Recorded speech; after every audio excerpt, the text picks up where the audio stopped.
Hello everyone, welcome back to ECE 350, lecture 6 part 2. As we discussed about standing waves, let me tell you some characteristics of standing wave. Standing wave oscillates but doesn't move. It oscillates in the line because it's a combination of two waves, so it doesn't move. As it doesn't move, it doesn't transfer any energy. But standing wave could be subject to loss in the medium because you're oscillating there. You can heat up the media and lose some energy through heat loss. All right. So we're going to do this example in the class about the standing waves. So let's start the next one here, which is our lossless transmission line and how to find wave impedance. So this is the equation for us for voltage and current at any point of the line.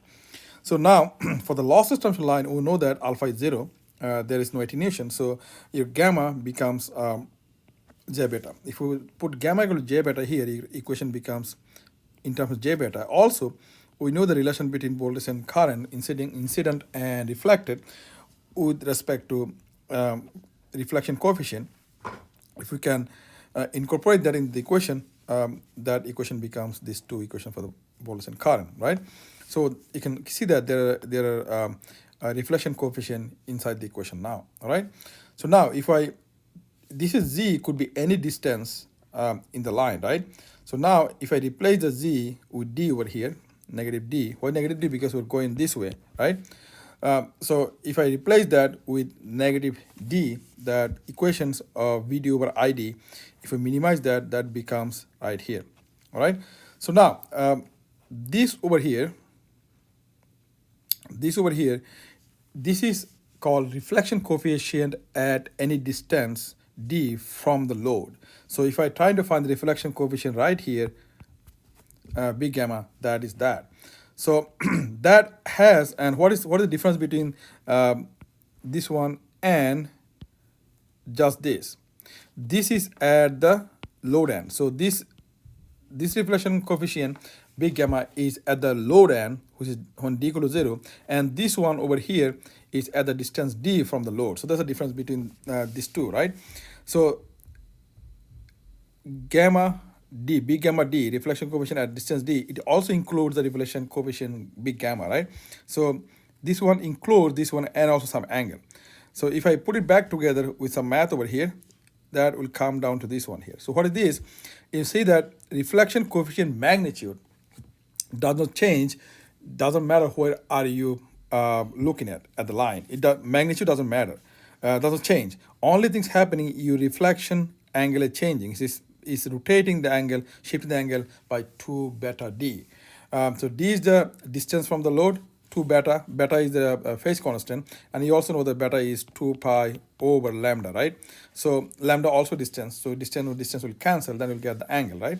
So that's what how much shift happening, that is measured by distance 2 beta d for the reflection coefficient at any distance. Okay. Now, let's try to find the input impedance. If you look at from here, what is the input impedance? Okay, so input impedance is basically when your distance becomes L. You went all the way to the input side of the signal, right? So that would become Z0 1 plus gamma L and gamma L. So instead of D, we are using L over here, right? So you're using L over here. So that becomes this equation. Instead of D, it become L, right? So now, if you put back this Z in over here, with all those equations, it could be expressed either this one or this one. This one is basically using your normalized value ZL. That's what it's doing over here. So either you can use this one or this one to find input impedance at the source terminal. All right. Now, so how do you find the incident voltage and also reflected voltage? So over here, this is the input voltage, right? If you come over here, normal math, I Z in, and you know the Z in. So that will give you the input voltage at this end over here, input voltage, right? So it's basically generating voltage and whatever lost happening in terms of that, this guy over here, that's you're getting the input voltage right in over here, right? So now that input voltage is also same as the voltage when you go all the way down to the input terminal by using your z equal to negative L. So that's right here, right? So now, try to find, if you try to find V0 over here, so V0 would be your V in, which is right here, right? Divide by this part over here. So this is came from this part over here, and this one is inverse of this one here, right? So that's a incident wave, right? This is incident.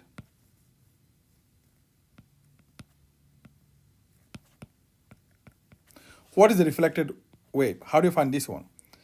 Once you get this one, you can easily find this one, because there's a relation between them is what? Right? So using this relation over here, you can easily find reflected wave. So this is the incident wave, and this is the reflected wave. All right? Now I'm going to do this again, do this problem in the class. So that's all for your lecture 6. I will see you guys in the class.